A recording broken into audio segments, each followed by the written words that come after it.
Assalomu alaykum aziz do'stlar va kanalimiz obunachilari. Bugun siz bilan juda muhim, tom ma'noda har birimizga taalluqli bo'lgan bir mavzuni atroflicha muhokama qilamiz.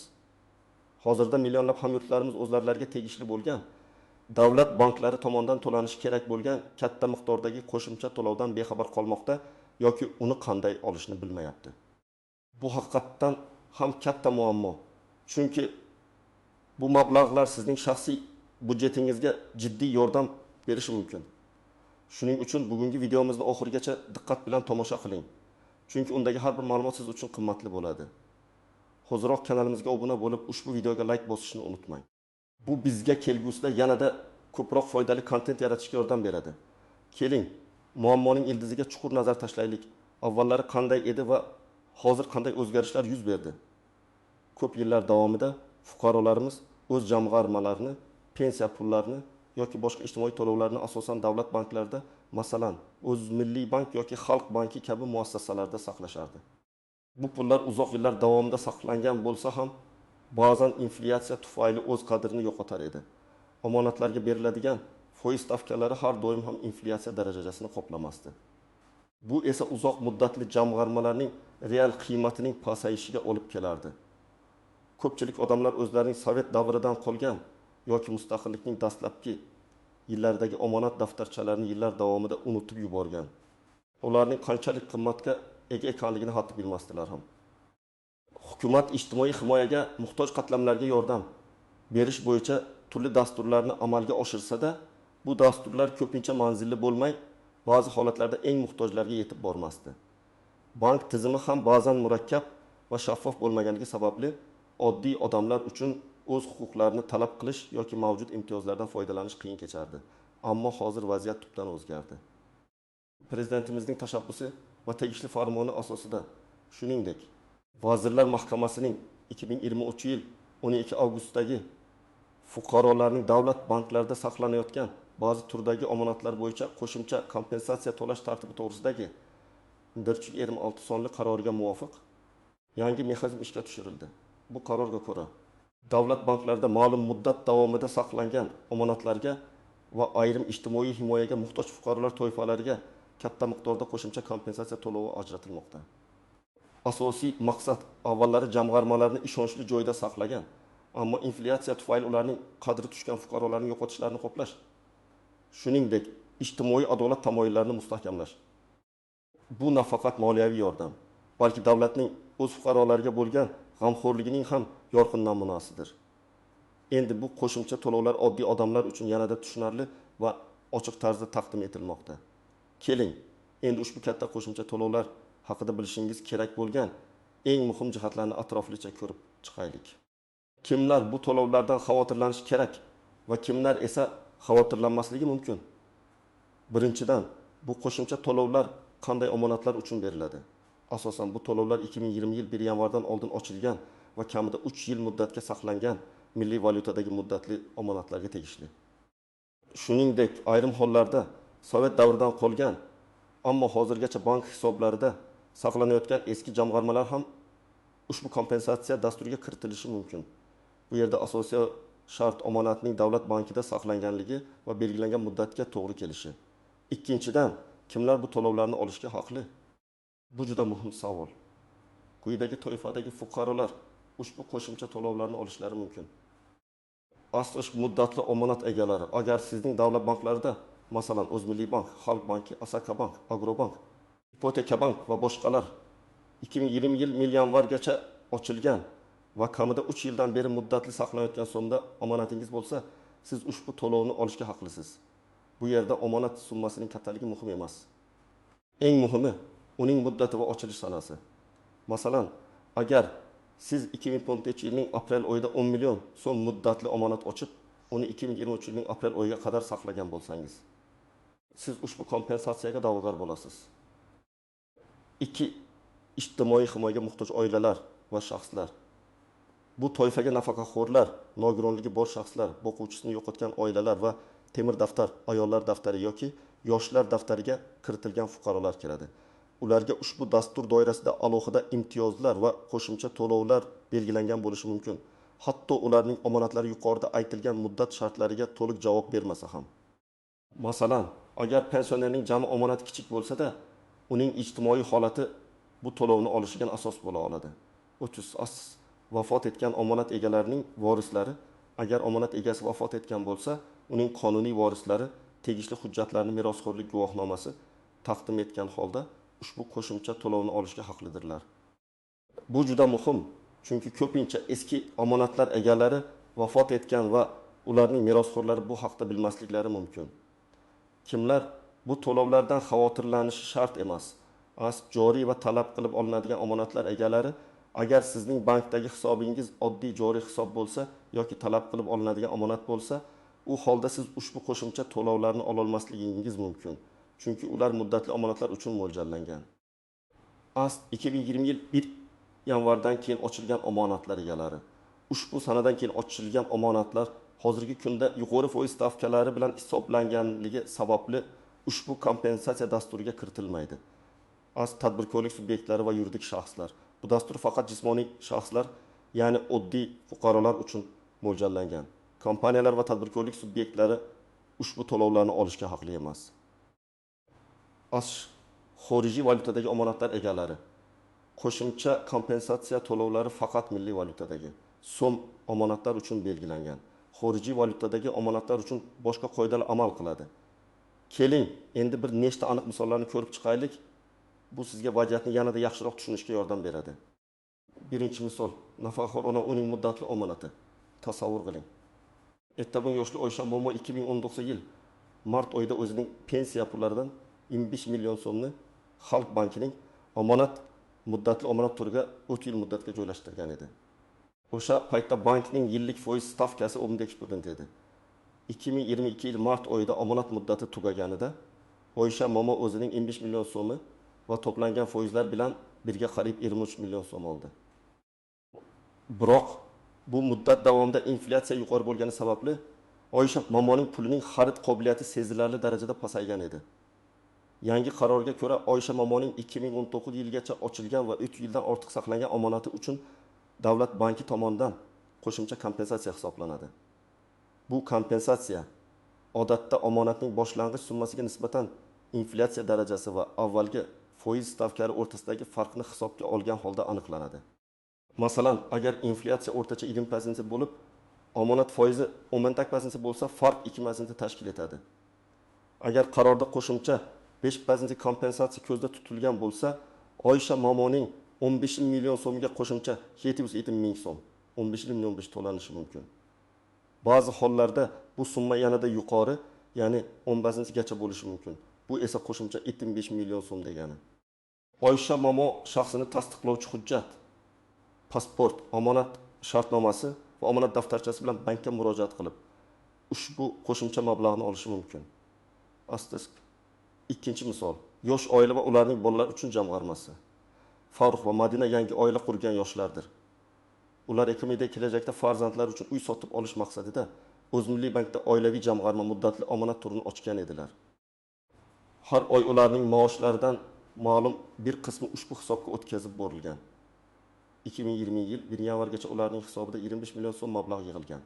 Ular bu omonatni 2023 yilga qadar, ya'ni 6 yil davomida saqlashgan. Garchi ular har oy pul qo'shib borgan bo'lsa ham 2020 yilgacha yig'ilgan summasi 3 yildan ortiq saqlangan hisoblanadi.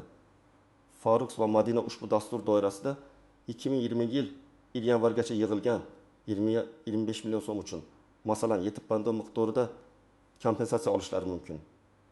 Bu esa ularga qo'shimcha 1 million 770 ming so'm, 20 million 7 degani. Bu mablag' ularning yosh oilaviy budjetiga ancha yordam beradi.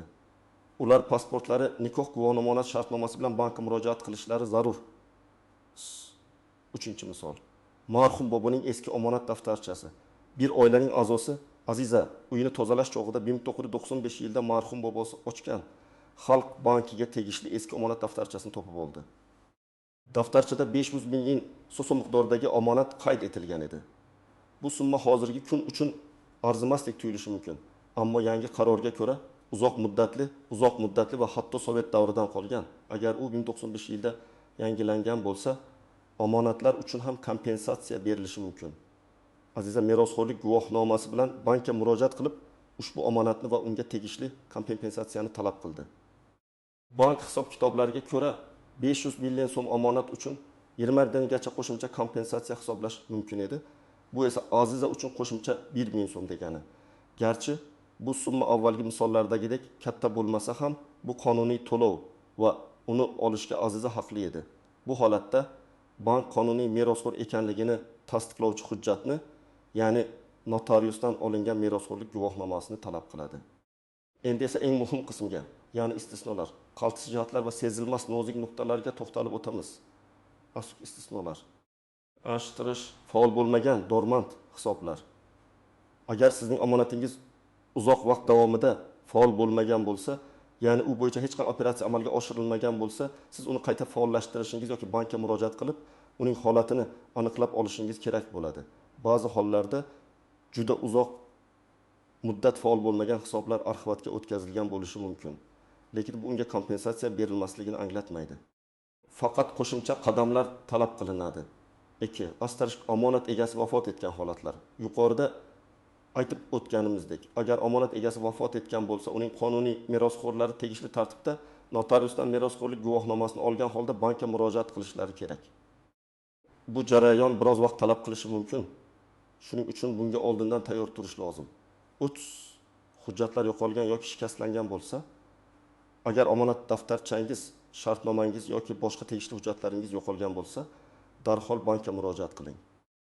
Bank tizimida barcha ma'lumotlar saqlanadi. Ular sizning murojaatingiz asosida omonatning mavjudligini tasdiqlovchi arxiv ma'lumotlarini taqdim etishlari yoki omonatning dublikatini berishlari mumkin. Asosiysi shaxsni tasdiqlovchi hujjat, pasport bilan murojaat qilish. 4. Omonat boshqa bankka o'tkazilgan bo'lsa, agar sizning omonatingiz bir davlat bankidan boshqasiga o'tkazilgan bo'lsa, bu holatda ham kompensatsiya olish imkoniyati saqlanib qoladi. Faqat siz oxirgi omonat saqlangan bankka murojaat qilishingiz kerak bo'ladi. Ular barcha tarixni tekshirishlari shart. Qaltis jihatlar va ehtiyot choralari.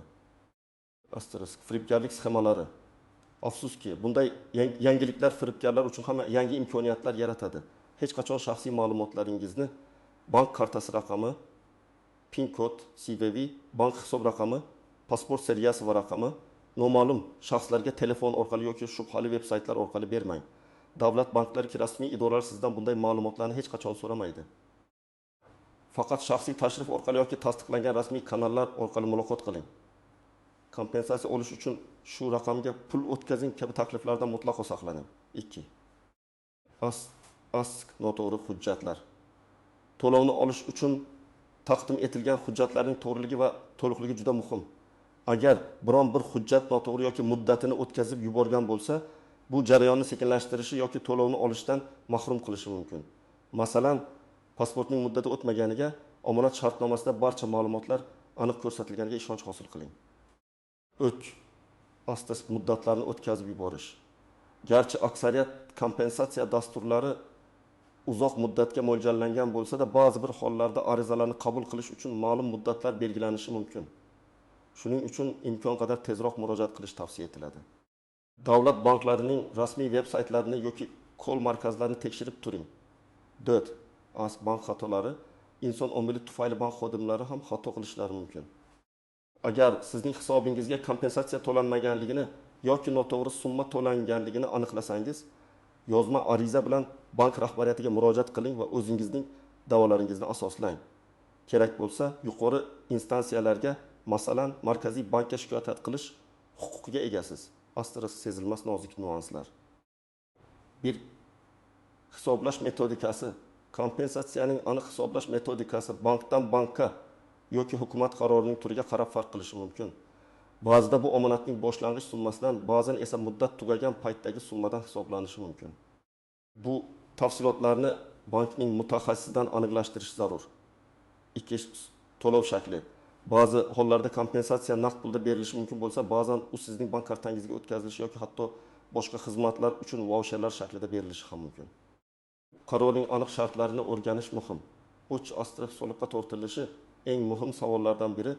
Bu qo'shimcha to'lov soliqqa tortiladimi? Odatda bunday ijtimoiy xarakterdagi kompensatsiyalar soliqdan ozod qilinadi. Ammo har ehtimolga qarshi bu masalani bank xodimi yoki soliq maslahatchisi bilan aniqlashtirib olish zarar qilmaydi. Bu qonunchilikka bog'liq bo'lib o'zgarishi mumkin. 4 mintaqaviy farqlar. Garchi hukumat qarorlari butun respublika bo'ylab amal qilsa-da, ba'zi mahalliy hokimiyatlar yoki bank filiallari qo'shimcha dasturlar yoki sharoitlar taklif qilishi mumkin. Shuning uchun yashash joyingizdagi bank filialining xizmatlaridan ham xabardor bo'lish yaxshi. Endi esa eng muhim qism amaliy maslahatlar va aniq qadamlar ketma-ketligi. Siz nima qilishingiz kerak? Birinchi qadam o'z imkoniyatingizni tekshiring. Avvalo, siz o'zingizning ushbu dasturga mos kelishingizni aniqlab olishingiz kerak. Davlat bankining, masalan, o'zingizning omonatingiz bo'lgan bankning rasmiy veb saytiga kiring va fuqarolarning omonatlari bo'yicha qo'shimcha kompensatsiya bo'limini toping. Unda batafsil ma'lumotlar va eligibility, loyihaga moslik shartlari keltirilgan bo'ladi. Bankning kol markaziga qo'ng'iroq qiling. Ko'pgina banklarning bepul aloqa markazlari mavjud. Ularga o'zingizning holatingizni tushuntiring. Omonat turingiz, muddati va ochilish sanasi haqida so'rang. Ular sizga dastlabki ma'lumotlarni berishlari mumkin. Eng ishonchli yo'l sizning omonatingiz saqlanadigan bankning istalgan filialiga shaxsan tashrif buyuring. Mijozlarga xizmat ko'rsatish bo'limida mutaxassislar sizning omonatingiz holatini tekshirib, kompensatsiya olish huquqingiz bor yoki yo'qligini aniq aytib berishadi. Astos ikkinchi qadam, zarur hujjatlarni to'plang. Agar siz kompensatsiya olish huquqiga ega ekanligingizni tasdiqlasangiz, quyidagi hujjatlarni to'p boshlang. Pasport yoki shaxsni tasdiqlovchi boshqa hujjat, astos pasport yahasini tasdiqlovchi boshqa hujjat. Albatta, omonat shartnomasi agar mavjud bo'lsa. Bu eng muhim hujjatlardan biri. Omonat daftarchasi agar saqlagan bo'lsa, astos pensiya guvohnomasi agar siz pensioner bo'lsangiz. Ashq nogironlikni tasdiqlovchi hujjat agar siz nogironligi bor shaxs bo'lsangiz. Ashq merosxo'rlik guvohnomasi agar marhum omonat egasining vorisi bo'lsangiz, notariusdan olingan guvohnoma talab qilinadi. Ashq nikoh guvohnomasi agar er yoki xotin hisob raqamidagi mablag'lar uchun murojaat qilsa, ba'zi hollarda talab qilinishi mumkin. Ashq boshqa qo'shimcha hujjatlar. Ba'zi holatlarda bank qo'shimcha ma'lumotlarni yoki hujjatlarni so'rashi mumkin. Masalan, ishonchnoma agar siz boshqa shaxs nomidan harakat qilayotgan bo'lsangiz. 3-qadam qayerga murojaat qilish kerak? Hujjatlarni to'plaganingizdan so'ng sizning omonatingiz joylashgan davlat banki filialiga murojaat qilishingiz kerak. Bankning mijozlarga xizmat ko'rsatish yoki omonatlar bo'limiga boring. Navbatga turing va o'zingizning murojaatingiz sababini tushuntiring. Davlat bankidan qo'shimcha kompensatsiya to'lovi olish uchun murojaat qildim. Sizni tegishli mutaxassisga yo'naltirishadi. 4-qadam. Nima yozish va nima deyish kerak? Bankka borganingizda xodim sizga ariza shaklini berishi mumkin. Uni to'ldirishda quyidagilarni yodda tuting. Arizangizda o'zingizning to'liq FIShingiz, pasport ma'lumotlaringiz, yashash manzilingiz va aloqa raqamingizni aniq ko'rsating. Omonatlar bo'yicha qo'shimcha kompensatsiya olish uchun deb ariza matnini yozing. Omonat shartnomasining raqami, omonat ochilgan sana va omonat turi haqidagi ma'lumotlarni iloji bo'lsa ko'rsating. Arizangizga barcha to'plagan hujjatlaringizning nusxalarini ilova qiling va asl nusxalarini ham yonida olib boring. Arizaning bir nusxasiga bank xodimidan qabul qilinganligi haqidagi muhrni va sanani qo'yib berishini so'rang. Bu sizning murojaatingiz dalili bo'lib xizmat qiladi. 5-qadam. Jarayonni kuzatib boring va natijani kuting. Arizani topshirganingizdan so'ng bank sizning murojaatingizni ko'rib chiqish uchun ma'lum bir vaqt belgilashi mumkin. Odatda 15-30 ish kuni. Agar sizga ma'lum bir muddat aytilgan bo'lsa, ushbu muddat o'tganidan keyin bankka qo'ng'iroq qiling yoki shaxsan murojaat qilib arizangizning holati haqida so'rang. Agar jarayon kechiktirilsa yoki sizga asossiz rad javobi berilsa, bankning yuqori rahbariyatiga yozma shikoyat bilan murojaat qiling. Agar bu ham yordam bermasa, Markaziy bankning ishonch telefoniga murojaat qilishingiz mumkin. Aziz do'stlar, ko'rib turganingizdek, davlat banklaridan katta miqdordagi qo'shimcha to'lovni olish imkoniyati haqiqatan ham mavjud va bu sizning moliyaviy ahvolingizni sezilarli darajada yaxshilashi mumkin. Bu jarayon biroz vaqt va e'tibor talab qilsa-da, bunga arziydi. Unutmang, bu sizning qonuniy haqqingiz. Shuning uchun dangasalikni yig'ishtirib, bugunoq harakatni boshlang. Umid qilamanki, bugungi videomiz siz uchun juda foydali bo'ldi. Agar sizda bu borada biron bir savol tug'ilgan bo'lsa, iltimos izohlarda yozib qoldiring. Biz imkon qadar barcha savollaringizga javob berishga harakat qilamiz. Videoni do'stlaringiz va yaqinlaringizga ham ulashishni unutmang. Chunki ular ham bu muhim ma'lumotdan bexabar bo'lishi mumkin.